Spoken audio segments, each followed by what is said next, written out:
Zach, Hello, Steve. What's up, man? Can you hear me? I can hear you. How am I coming across? Yeah, you sound great, dude. Got you, man. Yeah.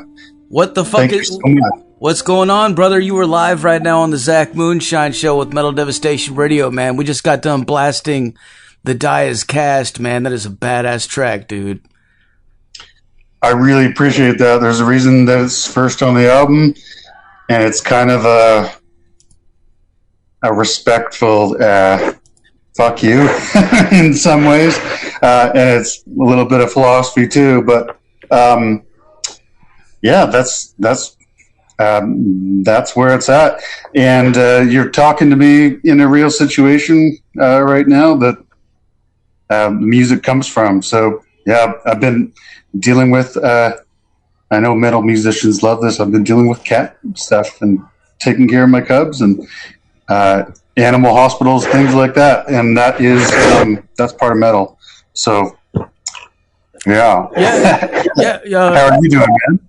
I was gonna ask you. Yeah, you were saying something about that. You were at the vet fucking office, man. What happened, man?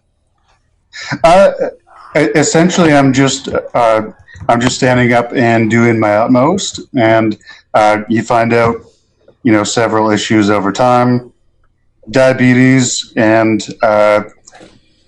some underlying issues. So I was in today. I'll be in tomorrow, and then things will probably be proper because I'm doing the right thing and I'm standing up. That's all you can do.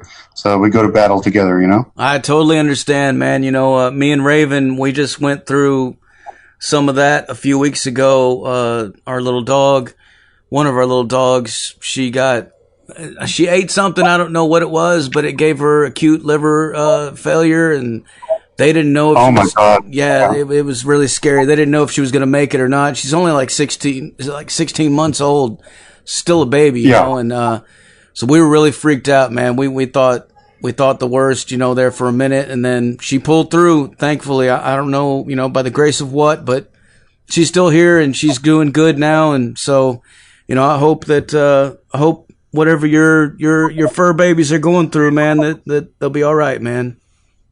Oh yeah, for sure. I'll make sure of that. Yeah, absolutely. Yeah. I appreciate that. And, they're such a massive part of life. They're better than humans can be great. Yes. But, dude, I know, man. I was telling somebody about that not too long ago. It's like no matter what you can be going through in your life, no matter how bad things might be or whatever, and you come home or you go over there and you sit down next to your dog and they don't give a shit, man. They're just happy. They're wagging their tail. They're there. They're happy to see you, and that just makes that can make so many things just go away. It can make everything just be like, you know what? Everything else just doesn't even matter right now. You know what?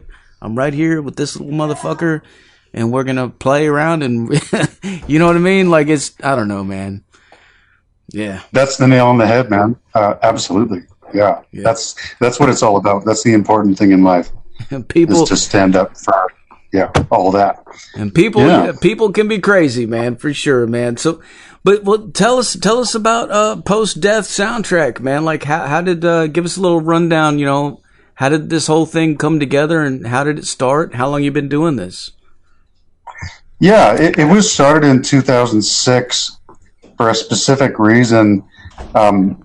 We were in I have been in metal, punk bands, all kinds of bands over the years.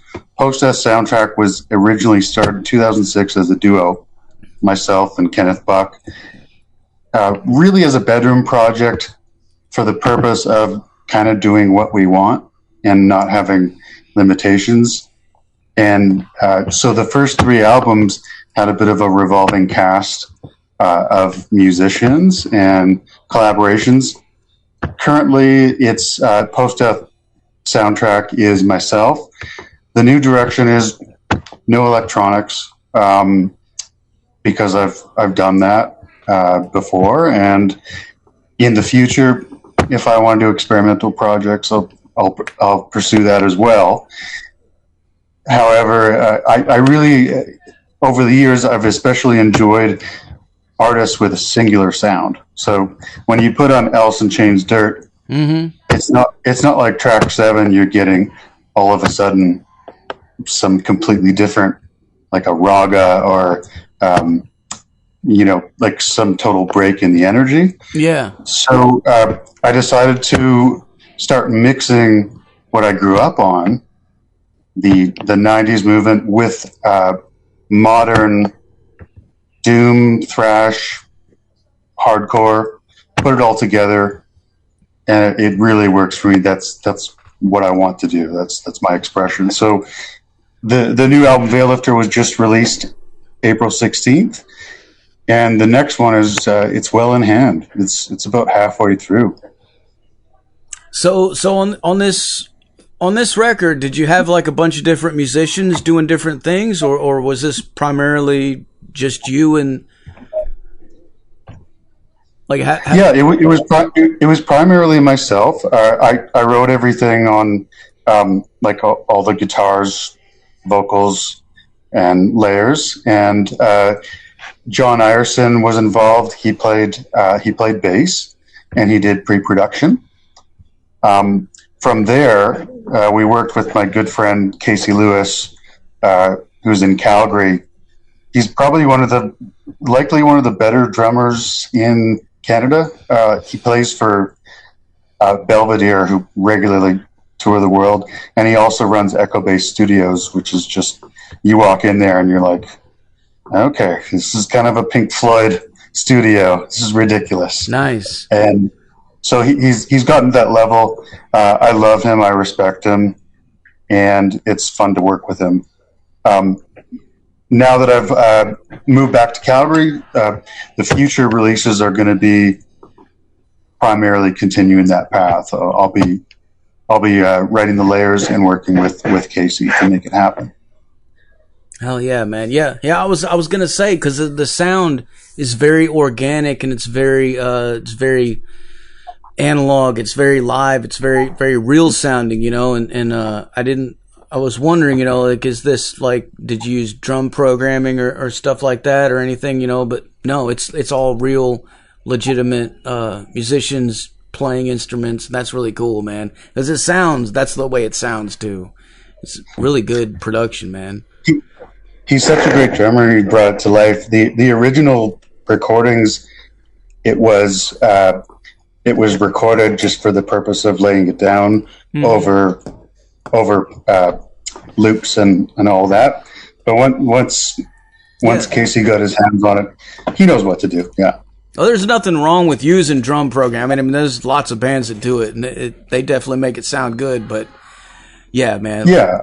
When you can get somebody to get in there and give it that human feel, there's nothing like it, Yeah, and the funny thing is, one thing in life that I've learned is it's really important to learn about your lane.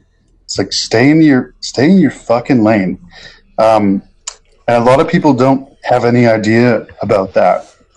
For me, part of that, for me, part of that is, like, I own 2,000 records, so I listen to John Coltrane, I listen to Aphex Twin, and it's like looking at a star. Aphex Twin, man, hell yeah, dude! I haven't heard anybody say that in a long time. Yeah, and I love it because I don't know what the hell he's doing. It's like same thing with John Coltrane. It's like looking at a starlit night, and the fact that you don't understand it gives you a moment of pause, gives you that potential for a Zen moment, right? However, it's important to know what you're good at.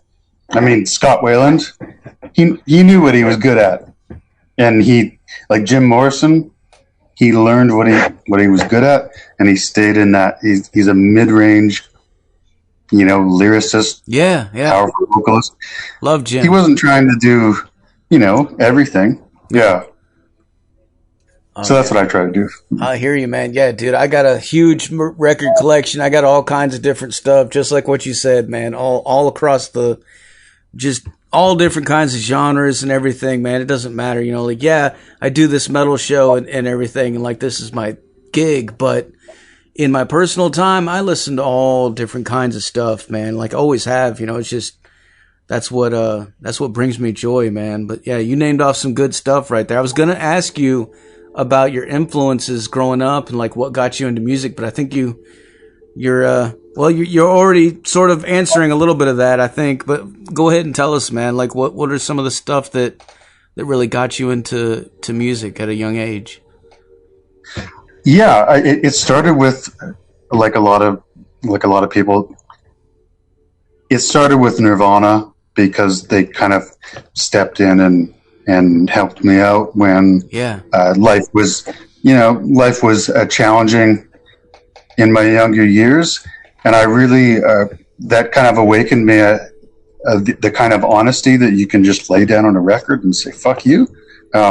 This is, we're not changing it. This is it. So hearing stuff like In Utero, hearing Alice in Chains, and also hearing things like Public Enemy's Fear of a Black Planet, I opened the lyric book and I thought, like, this is crazy. I didn't know you could just say whatever you want. It's the best thing ever. And so from there, obviously it developed Tool, Sepultura,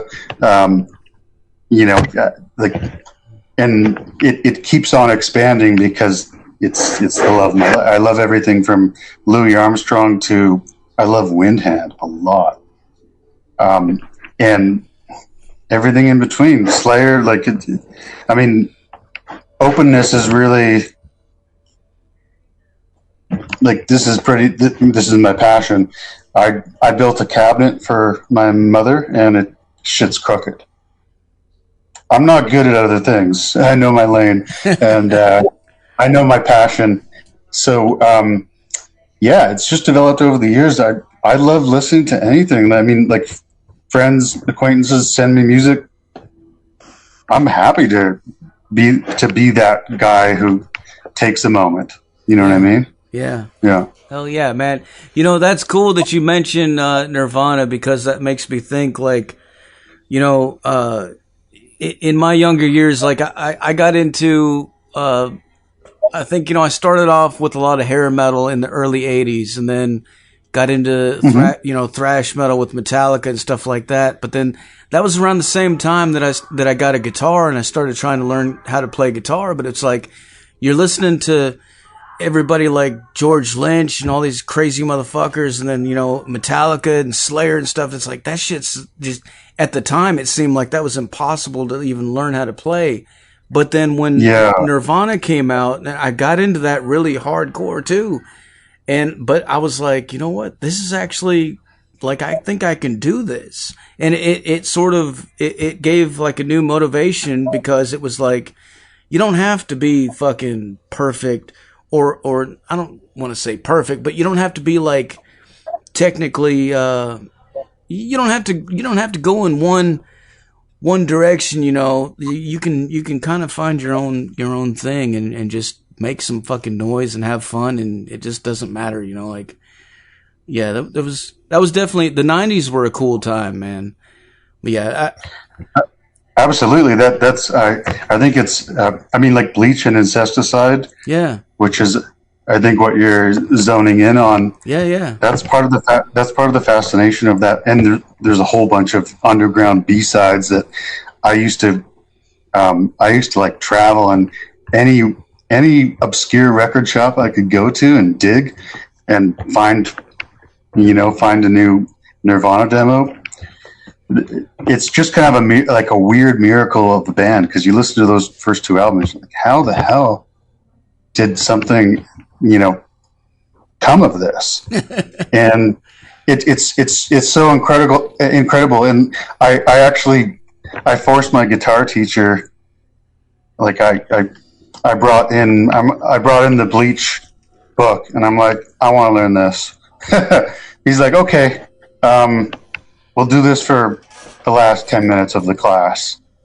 Otherwise, do your finger exercises and all that, Yeah. I totally understand what you're talking about. I had a English teacher at my school, my middle school, he was actually like an old school hippie rocker dude. He played guitar, and when he caught on to the fact that I was really into music, he was like, "Hey, you know what?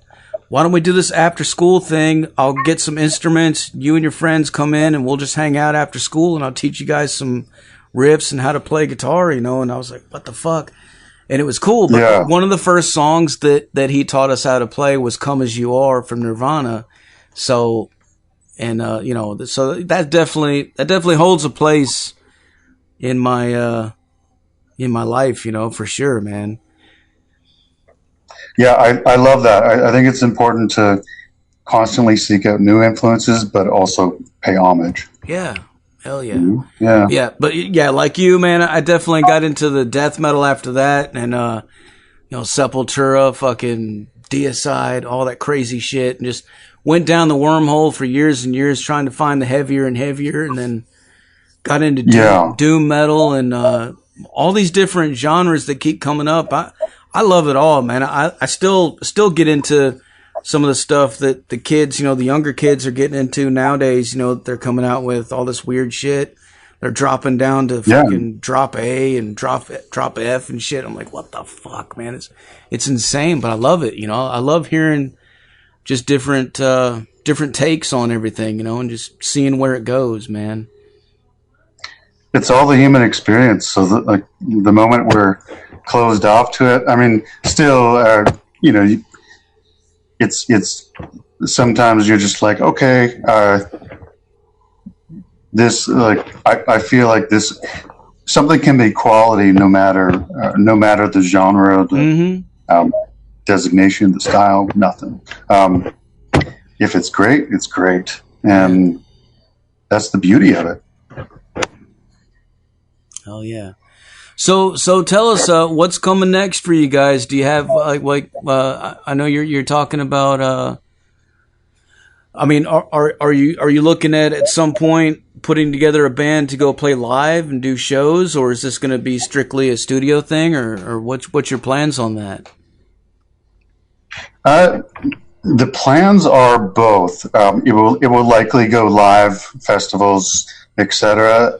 The current priority for me is to create the next album, and I already know in my gut, my soul, that it's going to be better. It's going to be 2 to 3 times better than Veillifter. Veillifter was just the start of a new path. So I'm very excited about that.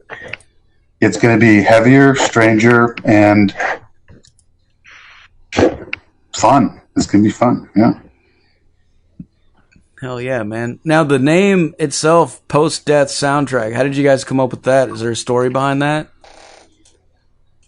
It was originally just a name that we really liked.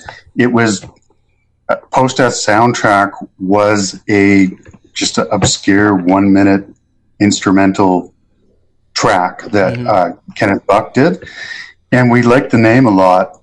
To me, the meaning of the name is twofold. One is after you pass, what's the energy that's left behind, who's going to be affected, etc., your family, the world beyond. And the other meaning that just came to me more recently is those who die to the false world, and they open their eyes, so to speak. They don't play the games or read the same scripts as what they're fed and all that. So it's someone who's still alive, but they're no thanks. Yeah. That's kind of where I'm at. Yeah. Yeah, that's really cool, man. Like a lot of that stuff, what you just said is kind of the vibe that I get when I'm listening to your songs, from the lyrics anyway. When I'm listening to what you're saying in these songs, it definitely kind of sounds like you're going through what you just explained about the name pretty much. Like it's a very, I don't know, like introspective, but at the same time, very philosophical. And, it's really deep, man. There's a lot here to dig into, man, for sure. I appreciate that. And I think the reason for it is that 23 hours a day, I like to be a ham and cheese, essentially. And I like to, make my nephews and my niece laugh and things like that and just be silly. When I go into music mode, I think it's because of the phase of life that I got into music. Mm-hmm. It's fun to go to battle sometimes. Sometimes you need to. And I like there's certain values in life that are important to me, like loyalty, honesty, things like that. So, man, you go to battle or you don't. Simple as that. Well, speaking of battles, I'm sitting here looking at the album cover right now, and I got to ask you, like, who did that album artwork? Because that is amazing. And then, there's a dude in there. He's going to battle with something, but like, there's all it's an excellent artist who actually we sought him out because he worked with a band who I'm sure you've heard them, and I've seen them live. I really respect what they do. Blackwater Holy Light. Yeah. And so the album art was by, so this is the Instagram handle MRGN_studio. Works with a lot of great metal bands. So we wanted something organic and from scratch. As far as the character, it's based on three things. One of them is Arjuna from the Bhagavad Gita, who has to go to battle and kind of doesn't know what's going on. So he's coached by Krishna, and he's told to release his fear because this is all just physical. The other aspect is my father, Ted George Moore, rest in peace, 2017, one of my heroes. And the other aspect of that is I'm in there somewhere because I'm moving through the pathless land to the on the cover you see moving through the pathless land to the mountain of unbecoming. So it's basically you shed your identity until at the top there's nothing left. Nice. It kind of makes me think about the Never-Ending Story, man. You know, that one part. yeah. Where he's got to go through the. Hell yeah, man. Yeah, yeah. You could definitely sit here and just look at that album artwork for a long time. Is this going to be available on vinyl or anything at some point, man? Because that would be a really cool record for sure. I don't know. Yeah. I believe it will. Currently, the latest release has been there's merchandise available. There's T-shirts. So there's Hyena shirts to become part of the pack, and there's going to be CDs, likely vinyl. The most important thing is for me right now, is to keep building and do something good. Yeah, and I'm a pretty good. I'm not too self-critical. I'm a good self-editor. So I've gone through a Dropbox with about 400 files, and it's down to about 60 right now. But the 60 are pretty good. So there's about 2 to 3 albums. Yeah. So it's going well. Yeah. I'm happy with it. Hell yeah, man. Well, we can't wait to hear more stuff from you guys. Is there for all the people out there listening, where's the best place for them to go to support you and buy some stuff? Bandcamp, I'm assuming, right?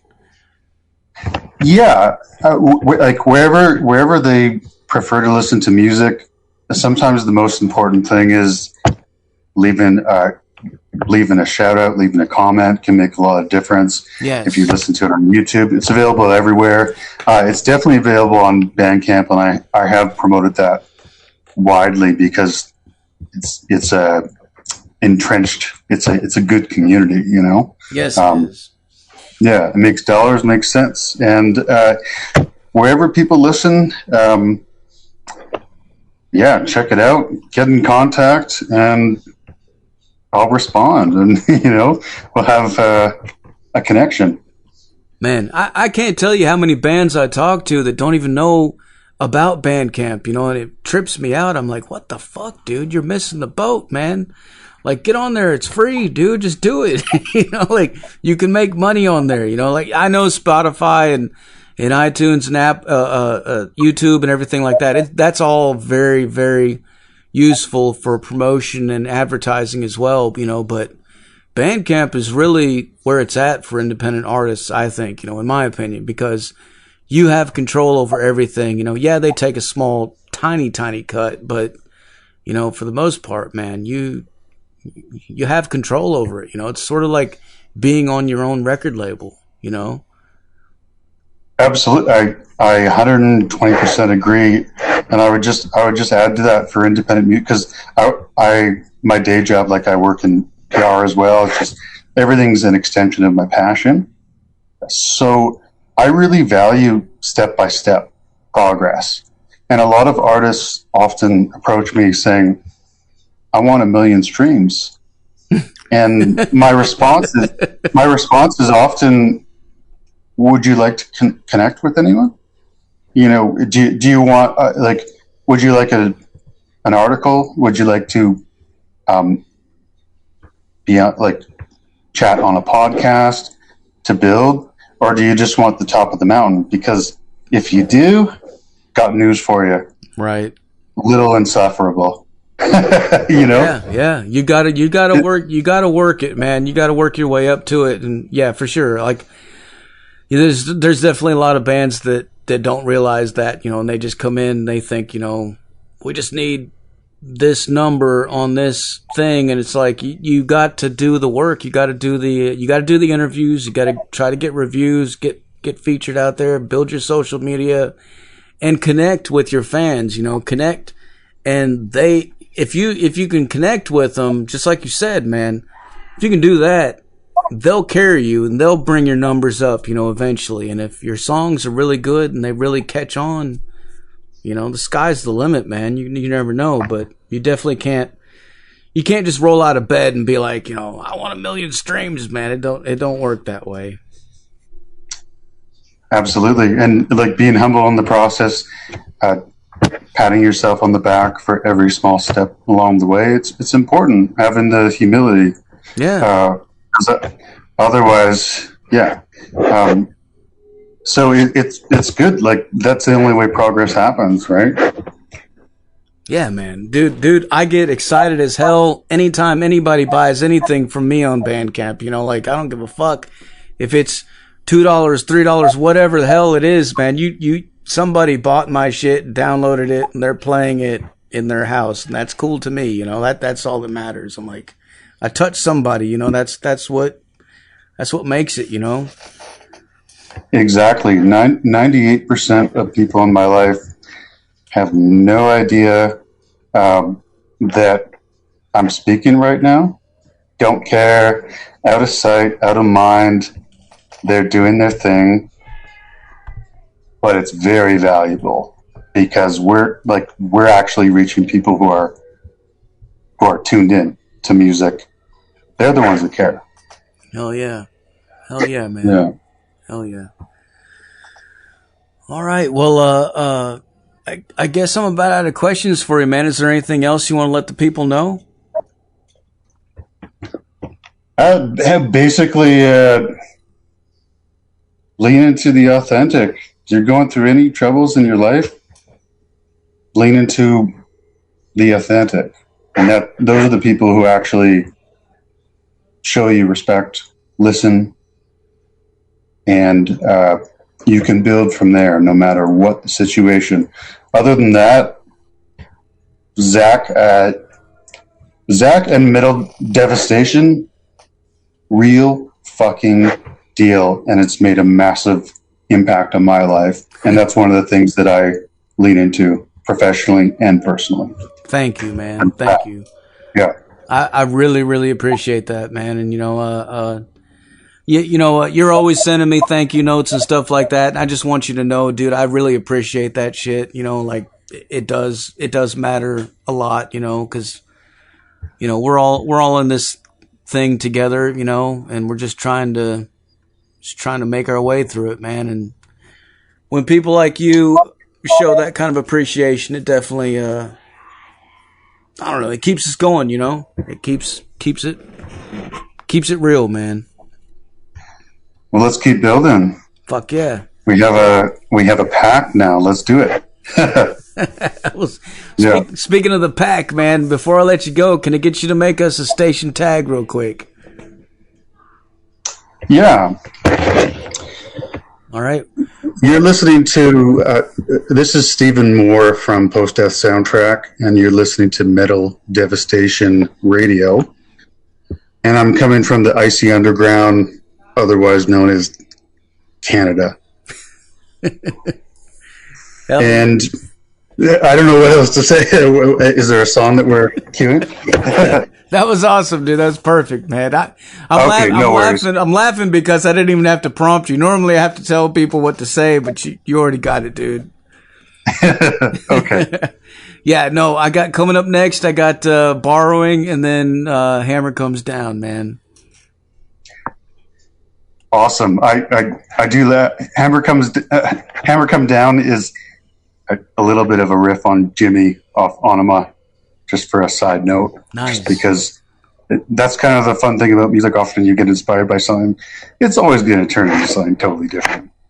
Hell yeah. But you kind of keep those inspirations in your heart. And, yeah. So, yeah, God bless you, man. Thank you so much. Thank you so much, Steven. I really appreciate you taking the time to talk to us. And, yeah, what I'm going to do now is I'm going to blast some more post-death soundtrack for these people so they can go crazy, all right? I won't resist them. We're going to let them go crazy. All Let's right. do it.